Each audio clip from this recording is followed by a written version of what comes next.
We're going to talk about the Tier 2 hazardous chemical inventory, and then we're going to go into the online reporting.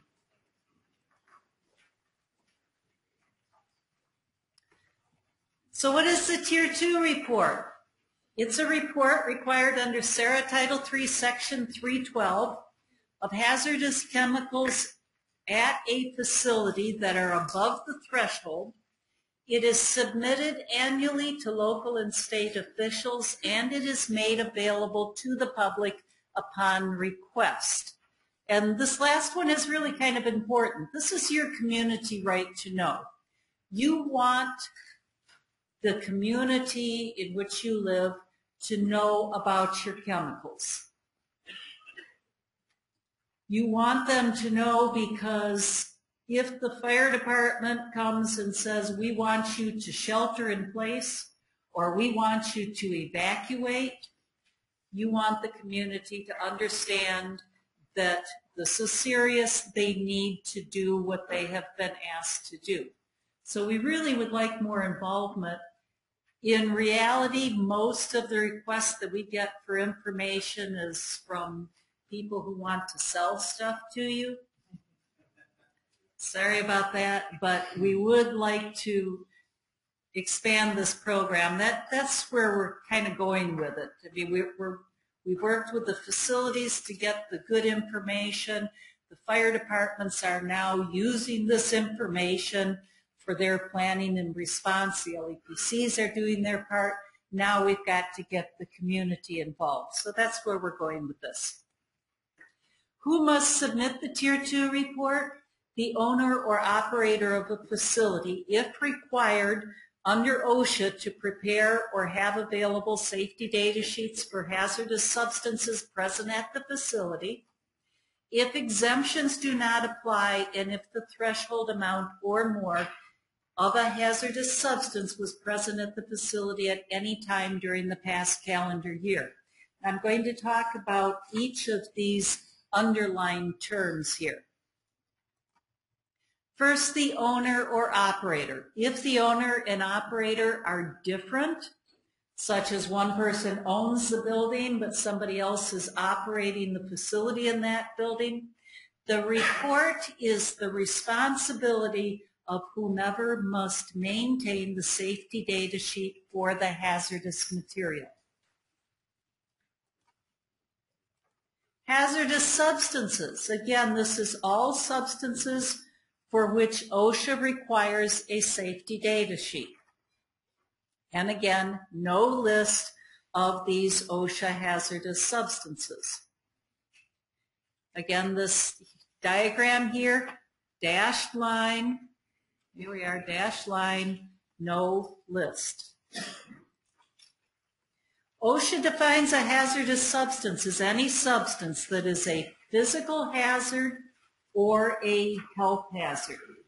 And I'd like you to turn to page 3-4 in your guidebook.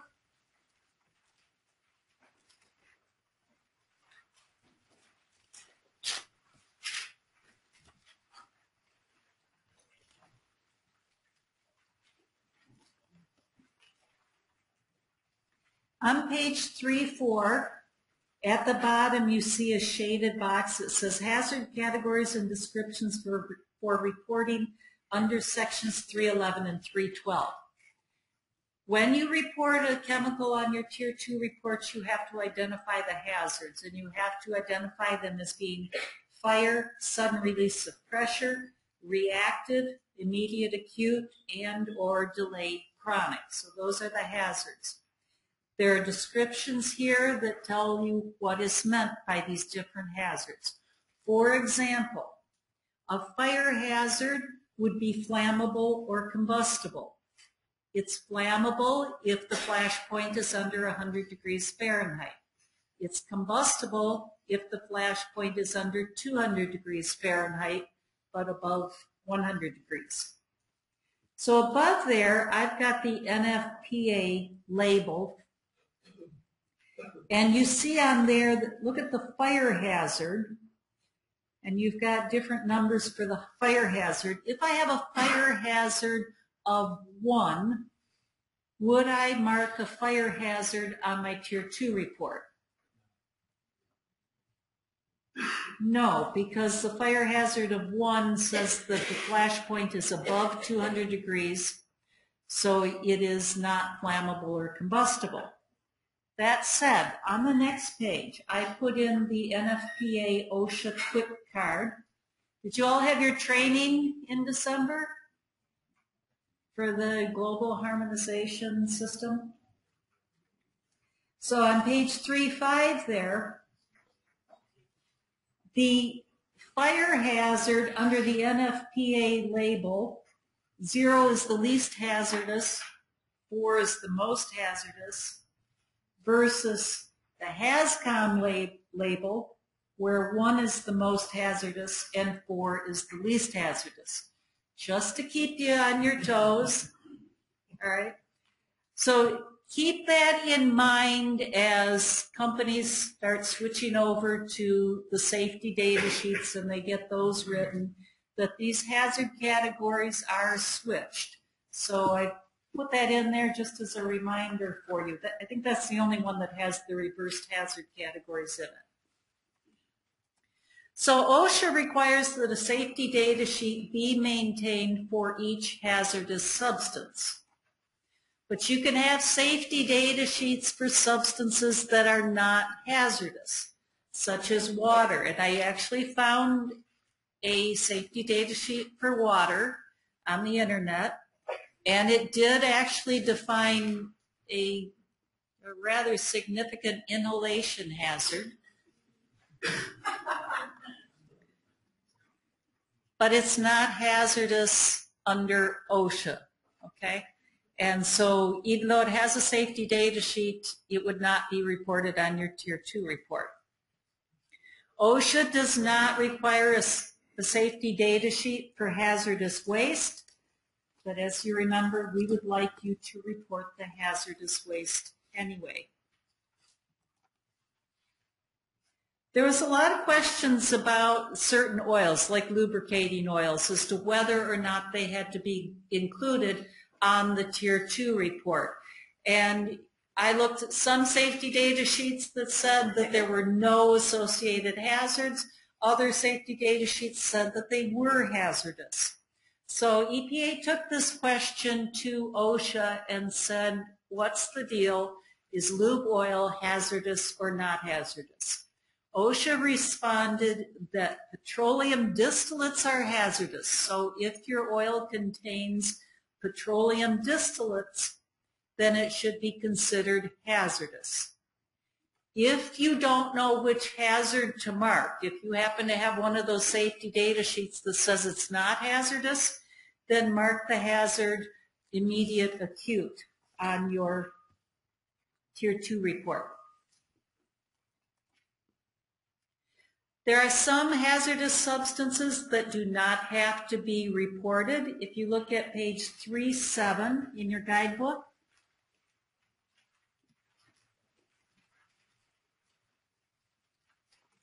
those are the hazardous substances that can be excluded. And we're going to talk about a couple of them. The first one is any substance present as a solid in any manufactured item to the extent exposure to the substance does not occur under normal conditions of use. So in the past, if I had a sheet of metal that was considered a manufactured item, it did not have to be reported. But if I started welding, cutting, altering that sheet of metal, it's no longer a manufactured item, and that whole sheet of metal had to be reported. Now what EPA says, their new interpretation, is that only the fumes or dust emitted when the item is being modified are counted toward the Tier 2 reporting threshold, which means that a lot of you that were reporting steel in the past don't have to report it anymore. This excludes the lead in batteries, because the lead in batteries is undergoing a constant chemical reaction, so that does have to be reported. Another exemption Any substance to the extent it is used for personal, family, or household purposes or is present in the same form and concentration as a product packaged for distribution and use by the general public. So in essence, if you can buy it at Meijer's, if it's in that same form, then it's exempt. So I know there are some facilities that will have pallets full of bags of salt. If that salt is bagged in a way that the general public would receive it, then that's exempt from reporting. Car batteries are exempt from the Tier 2 reporting. But these Tier 2 exemptions do not apply to emergency planning requirements or to release reporting. So if we go back to our car batteries, they're exempt from Tier 2, they're not exempt from emergency planning. EPA estimates that 200 car batteries would contain 1,000 pounds of sulfuric acid. Sulfuric acid is an extremely hazardous substance with a threshold planning quantity of 1,000 pounds.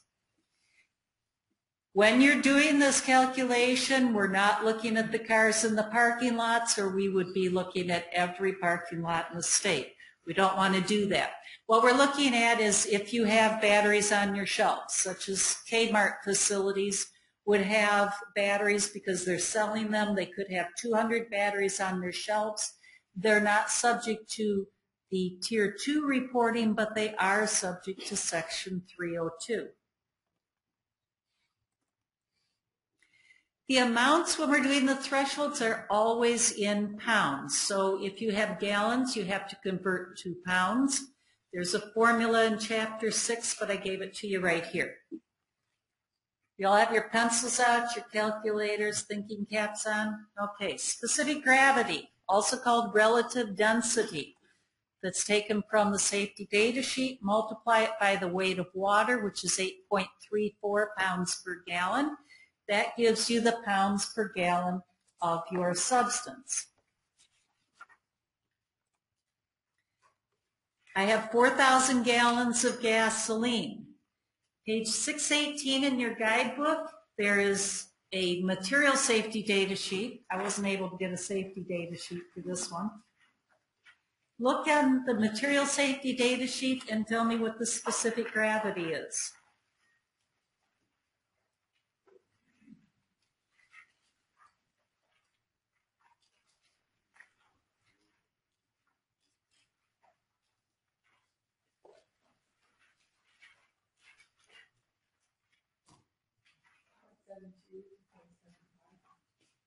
What page did you find that on? 620. So that was in the section, the physical and chemical properties. On the new safety data sheets, I don't remember which section that is. Is it 9? Okay, section 9 on the new safety data sheets. You look under physical and chemical properties and find your specific gravity. It's often in a range, and when you have a range, use the highest value in the range for your calculation. So that said, to calculate the weight, we're going to take the specific gravity, 0.74 times the weight of water, and what does that give me for the weight of gasoline? 6.255, and I'm going to round it up to 6.3 pounds per gallon. You'll never have to do this calculation again. If you have gasoline, just use 6.3 pounds per gallon times my 4,000 gallons, and that gives me what?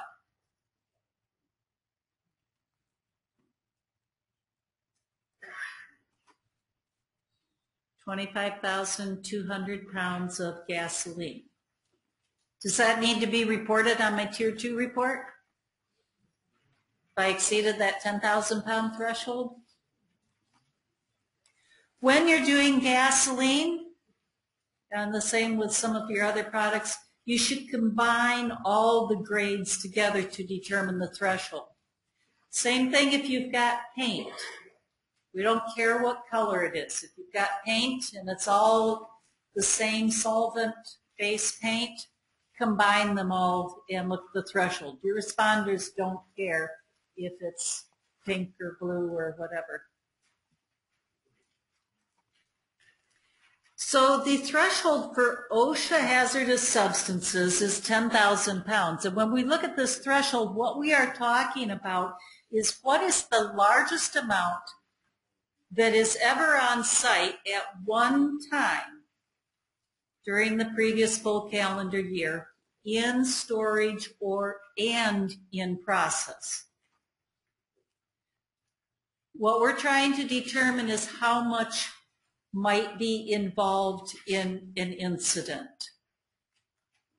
So we're not looking at throughput, it's what's on site at one time, storage and in process.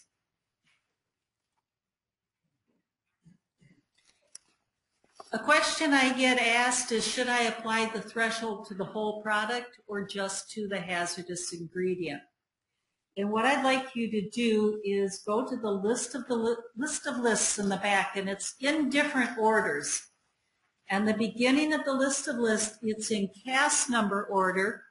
And so look up this CAS number, 7647-01-0 in the list of lists. I find it on page 25.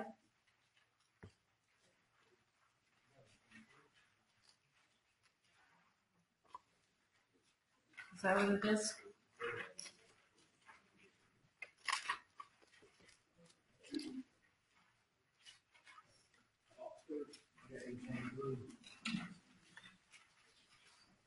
Don't look it up by the name. Look it up by the CAS number. There's a reason I want you to look it up by CAS number.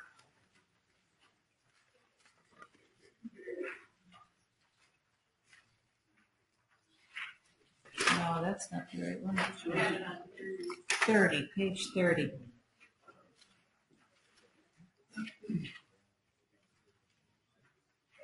So do you see that CAS number? It's page 30 on there. Do you see the CAS number listed a number of times?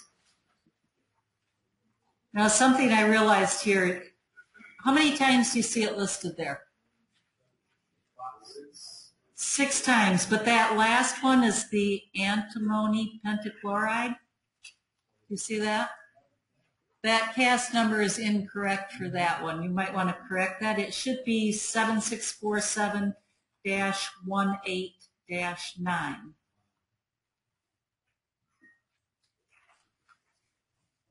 So we're going to take that. We're not going to consider that, but you see that there are 5 other entries for the hydrochloric acid. Do the hazards change with dilution? Absolutely. And if you look in the list of lists there, what you're going to see is that your pure hydrogen chloride gas is considered an EHS. Okay, you see that there's a value in that EHS column. And if you have hydrogen chloride or hydrochloric acid with a concentration of 37% or greater, if you look over on the right, it's subject to the Clean Air Act Section 112R. So at different concentrations, different regulations kick in because the hazards do change with dilution. So the best way to report this would be to report the product, and then you report the mixture components with the concentrations so that we know you have a hydrochloric acid solution, you report that whole solution, and then you say it contains 5% hydrochloric acid. I can put my hand in it. Or it contains 90% hydrochloric acid. I'm not going to put my hand in it. Obviously, different hazards. So the concentration makes a difference. That's why we report the whole product and then the mixture components, the significant ones, and their concentrations. That said, what if I have a warehouse and I've got 50 different products that all contain various amounts of acetone? Think about what that report's going to look like. 50 different products. We go through page after page after page with various amounts of acetone. In this case, it would make more sense to report the acetone and say that it's contained in 50 different products. You want to report in a way that the critical information is most easily accessed. So in this case, you would report the ingredient. When in doubt, ask your fire department which way they would like to see it reported. Because we want the most information with the fewest number of words. Okay, back to thresholds. Retail gas stations, they have much higher thresholds, and this only applies to retail gas stations, which is defined as a station that sells fuel primarily to the general public for on-land vehicle use. It doesn't count marinas. It doesn't include airports. So just the retail gas stations. And if you have one of those retail gas stations, then your E85 and other alternative fuels, propane, etc., they still have the 10,000 pound threshold. But if you have gasoline or diesel fuel at your facility, if it's at a school, it has to be reported at the 10,000 pound threshold, not this higher one. Threshold for extremely hazardous substances is the lower of 500 pounds or the threshold planning quantity. And again, these are listed in Appendix A, and you all have a little marker in Appendix A. When you're doing your extremely hazardous substances to determine if you've met the threshold, you have to aggregate all occurrences of the extremely hazardous substance to determine if the threshold's been met. The program is going to do this for you, but I'm going to walk you through it so that you understand what the program's doing, and you can let us know if it's messing up on you. So you're going to add together the pure form of it, if you have that, plus any mixture components. And I have an asterisk on mixture components because you only include the mixture components if they make up at least 1% of the mixture or 1/10% if it's a carcinogen. So there is a de minimis amount. If you have oil that has 0.05% hydrogen chloride in it, or excuse me, hydrogen sulfide in it, you do not need to report that. So let's go to Appendix A, not the list of lists, but Appendix A, where you put that little sticker of your extremely hazardous substances. So Appendix A, do you find sulfuric in there? Not the list of lists.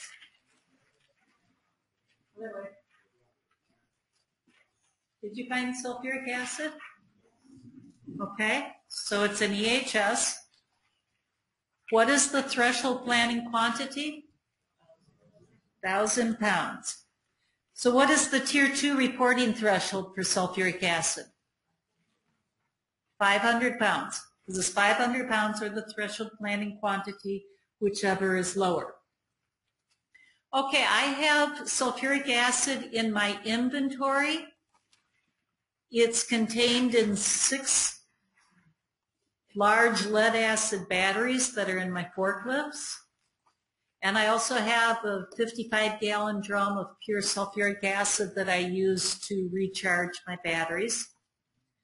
I want to know what is the total weight of my sulfuric acid.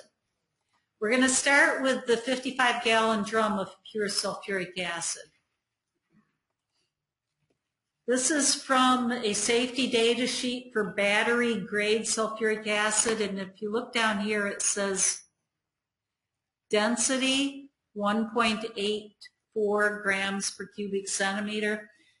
Forget about the units, just use the 1.84. That is my relative density. So when I do my calculation then for my 55 gallons of pure sulfuric acid, I'll multiply that by the weight of water, which is what?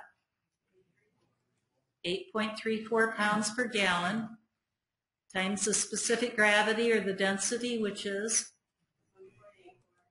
1.84, and I get what? You guys didn't know you were going to be doing third grade math today, did you? Okay, 844 pounds of pure sulfuric acid.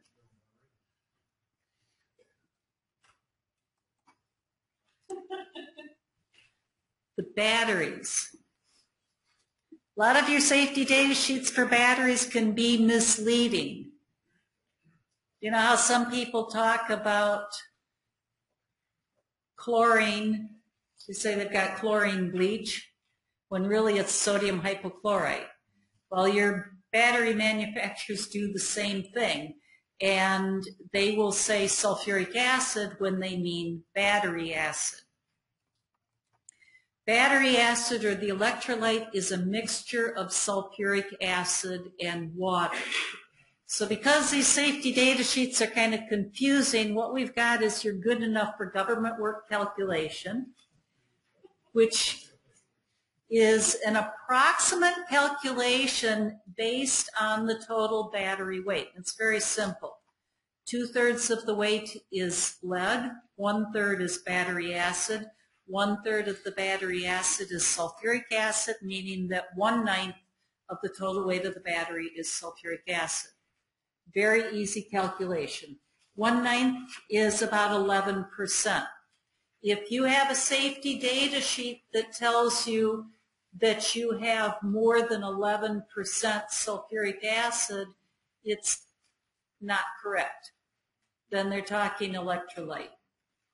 I see several of them might say 20% sulfuric acid. Then you can assume that's 20% electrolyte.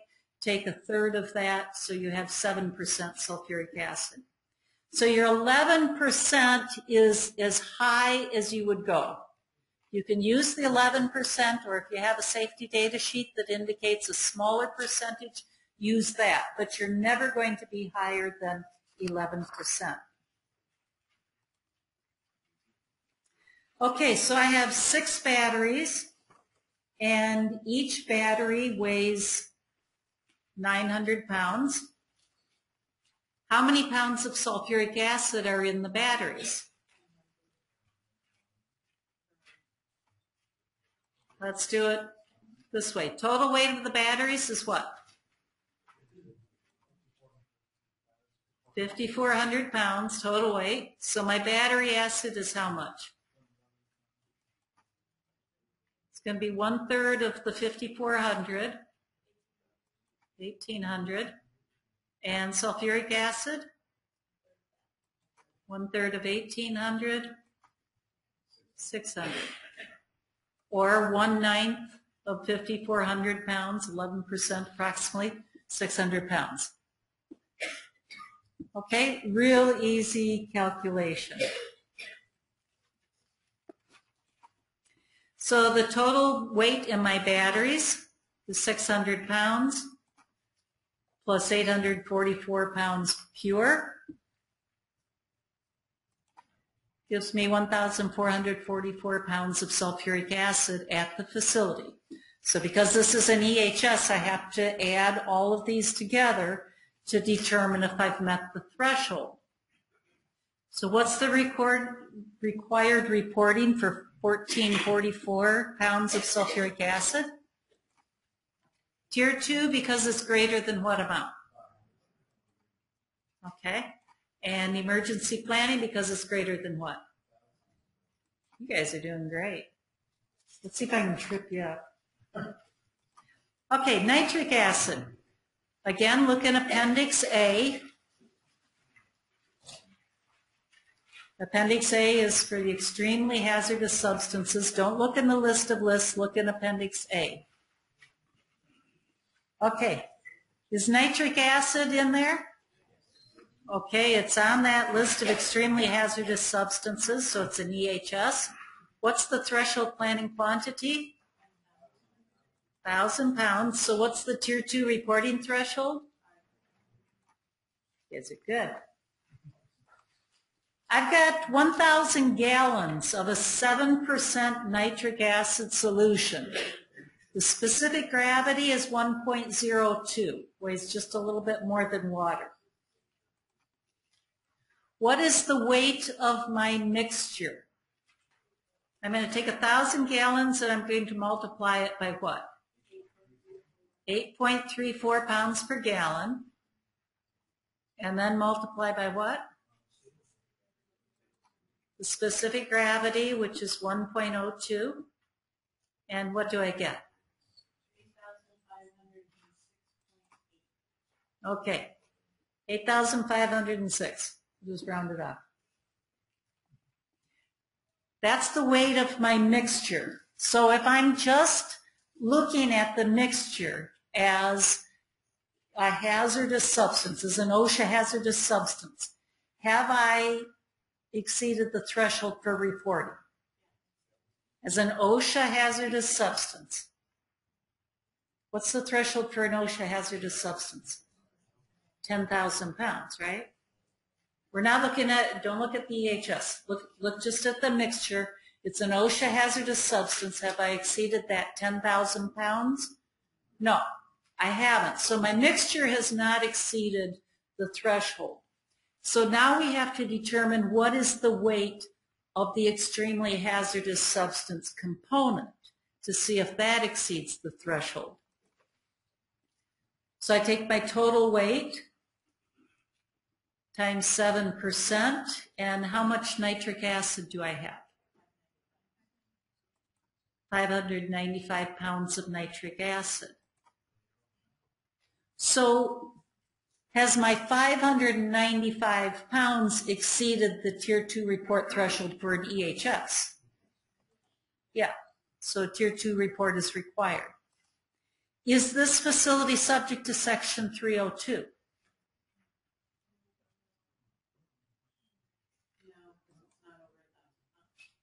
It's not, because it's not over 1,000 pounds, right? That's the 302 report threshold. You with me on that? Let's bump up the concentration of the nitric acid. I've got 1,000 gallons of a 65% nitric acid solution, so it's quite a bit heavier. Specific gravity is 1.4. What's the weight of my mixture? Again, 1,000 gallons times 8.34 pounds per gallon times specific gravity 1.4.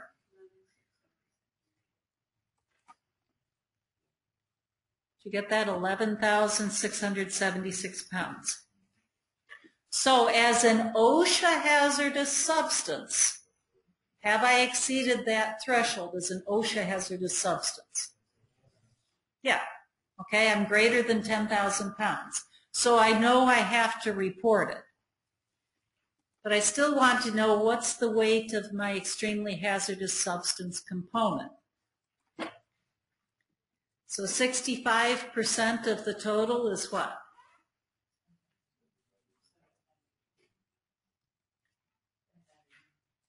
$7,589 pounds. Is a Tier 2 report required? Yes. Is it subject to Section 302? Yeah, because I've exceeded that 1,000 pounds. So there my concentration made a huge difference. Okay, we're going to do one more. Paraquat dichloride. Look that up in Appendix A. You find it in there? Yes. What do you get as the threshold planning quantity? 10/10,000, which means it's what kind of a substance? It's a non-reactive solid, right? 10/10,000, it's a non-reactive solid. So my Tier 2 report threshold is going to depend on which of these threshold planning quantities apply. So the lower threshold planning quantity applies if it is in a fine powder, in solution, or molten. The higher one applies, I'm losing my mouse here. The higher one applies if it is a solid, if it's chunky, it's not in a fine powder. So if I have a fine powder or in solution, what would my Tier 2 report threshold be? 10 pounds. If it's chunky, what would my Tier 2 report threshold be?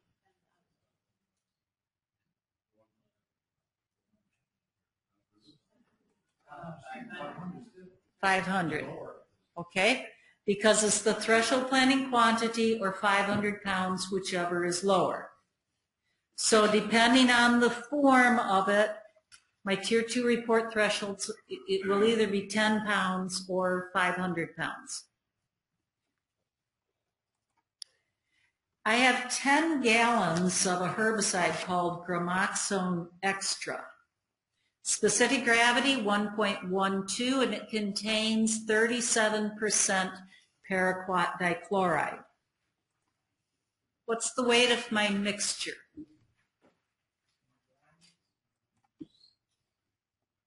I take 10 gallons times the weight of water, 8.34, times the specific gravity, 1.12, and you get 93 pounds. Okay. As an OSHA hazardous substance, is this reportable as an OSHA hazardous substance on my Tier 2 report? Have I exceeded 10,000 pounds for my OSHA hazardous substance? No. So I have to then find out, what does the EHS component weigh? How much is that? So again, that's 37% of the total. So how much paraquat dichloride do I have?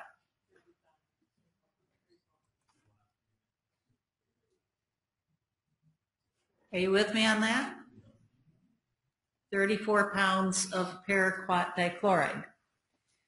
So with 34 pounds, is a Tier 2 report required? Yes, because I've exceeded, it's in solution, all right, it's gallons, so it's in solution, so I've exceeded that 10-pound threshold. So yes, a Tier 2 report is required.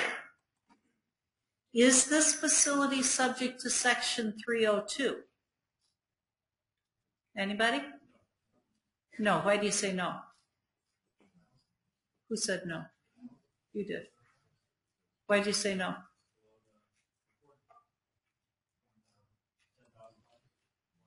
Section 302, remember I compared to the threshold planning quantity, but because this is in solution, because it's a non-reactive solid in solution, I have to multiply the amount that's in solution by 0.2 and compare this to the lower threshold planning quantity to see if I've met the requirements for Section 302. So I only do this calculation to determine if it's subject to Section 302. I still have to report it because I've got 34 pounds, because I've exceeded the threshold planning quantity. I have to include it on my Tier 2 report, but it won't be subject to Section 302. All right, so you got all that kind of running through your head. You have a little idea of what's going on there. The online reporting program is designed to do all of these calculations for you. But in order to do those calculations, it's going to require that if you have an EHS, if it's pure, you report it as a pure, but if it is not pure, you report it as a mixture. You report the whole mixture and then report the mixture component with the concentration. And if you have non-reactive solids, you're going to be asked to specify what form is it in. Is it in solution, in powder, molten, or chunky? Okay? And you'll see that when we go online. All right, the threshold for reporting in response to requests, again, is 0.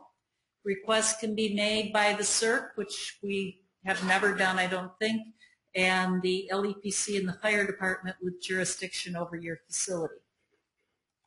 So just to recap then, the owner or operator would report hazardous substances according to OSHA if exemptions do not apply and if the threshold amount or more is ever on site. OSHA hazardous substances, the threshold is 10,000 pounds. For extremely hazardous substances, the threshold is 500 pounds or the threshold planning quantity, whichever is lower. Retail gas stations are special and so are requests. Yes? Does that have to be a request directly to a facility, or might that be something they would put on their website saying, this year everyone has to?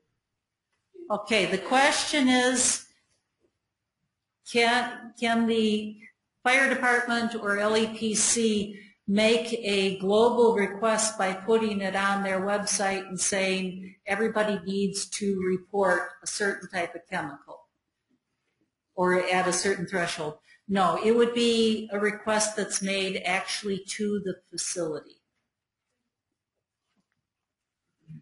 Okay, so when we're doing the thresholds, here's your simplified thought process. You look at your chemical, is it hazardous?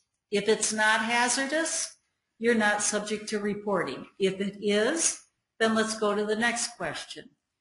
Is it an EHS, an extremely hazardous substance? And that's where you're going to look at Appendix A, not the list of lists. Look at Appendix A. Is it in Appendix A? No. Then the threshold is 10,000 pounds. If it is there, then the threshold is the threshold planning quantity or 500 pounds, whichever is lower. Okay? You all clear on that? All right. You've got 5 minutes to do this.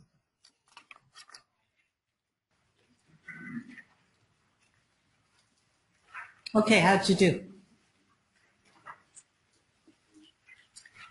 Got them all figured out? Hydrofluoric acid, what's the Tier 2 reporting threshold?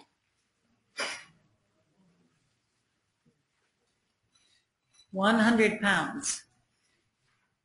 Because it's in Appendix A, it's an extremely hazardous substance, and the threshold is the threshold planning quantity or 500 pounds, whichever is lower, so that would be 100 pounds for that. What about ethanol?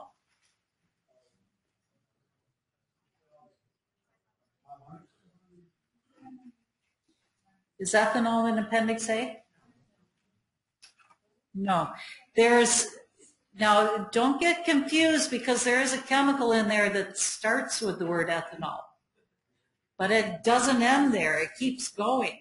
So that's not ethanol. The ethanol is 10,000 pounds. And all of the extremely hazardous substances are also in the list of lists. So if you want to look them up by CAS number, you can look them up in the list of lists. What about ammonium nitrate?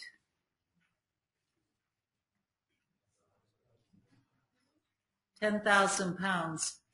That's that stuff that was at West Texas. We are not going to have a West Texas here in Michigan. We're a little more prepared for it. What about olive oil? What's the threshold for olive oil?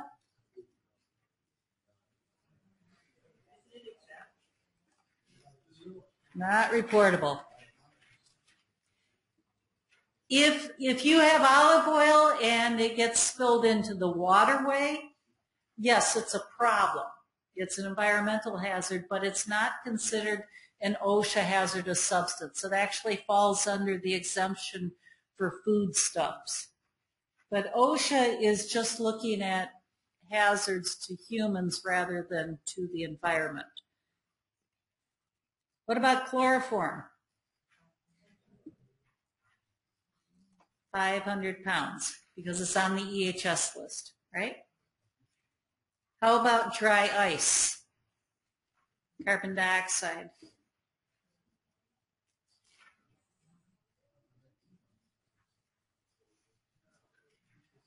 What'd you get for dry ice? 10,000. Is it hazardous? Yeah, you're not going to put your hand on it and hold it there, right? So definitely, yeah, it's hazardous. It's not an extremely hazardous substance, therefore it is 10,000 pounds reportable. Okay, any questions so far on what needs to be included on the Tier 2 report? Yes, sir.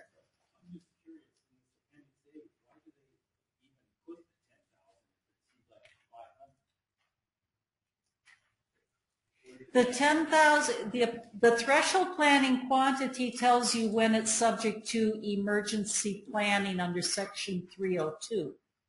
So the 10,000 is where emergency planning requirements would kick in, but it still has to be included on the Tier 2 report at 500 pounds. Right. So if you're reporting because you're not 500, doesn't that automatically kick you in on 10,000? I'm not sure where are the things that it's 10,000 but that you're not doing 500. So you're talking about the chloroform? Well, no, I'm talking about any of these things. Yeah. Okay. What's the 10,000 for? The 10,000 is for emergency planning. The 500 is for having to include it on your inventory. Not everything on the inventory has to have emergency planning done for it. So if it's on this list, in this Appendix A, and we have 500 pounds or more, it has to be included in it has to be reported, correct? Some of them you'd have to report it even if you have 100 pounds. All right, look at chlorine. Or look at hydrofluoric acid. So if it's in Appendix A, you have to report it if you have 500 pounds or the threshold planning quantity, whichever is lower. That's for the Tier 2 report. 500 pounds or the threshold planning quantity, whichever is lower. But the threshold planning quantity is what determines if it's subject to emergency planning. Does that clarify it? You still thinking about it? It does. Well, when you say emergency planning, you mean Sec- 302 stuff? Section all the stuff, 302. Yeah. Talking to your LEDC, all of that. Yes. Yeah, emergency planning is Section 302. Well, let's say I'm running a pool store and I've got a bunch of chlorine pellets around. That wouldn't be reportable because I can get that by the end of the year, but it will still be under my emergency planning 302 plan. If you have a bunch of chlorine pellets, that's not just chlorine, that's sodium hypochlorite. And so the sodium hypochlorite has a 10,000 pound threshold.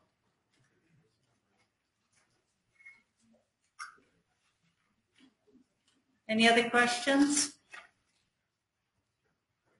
Your brains feel a little frazzled? Okay, we're going to take a 10-minute break and then we're going to go into the online reporting program.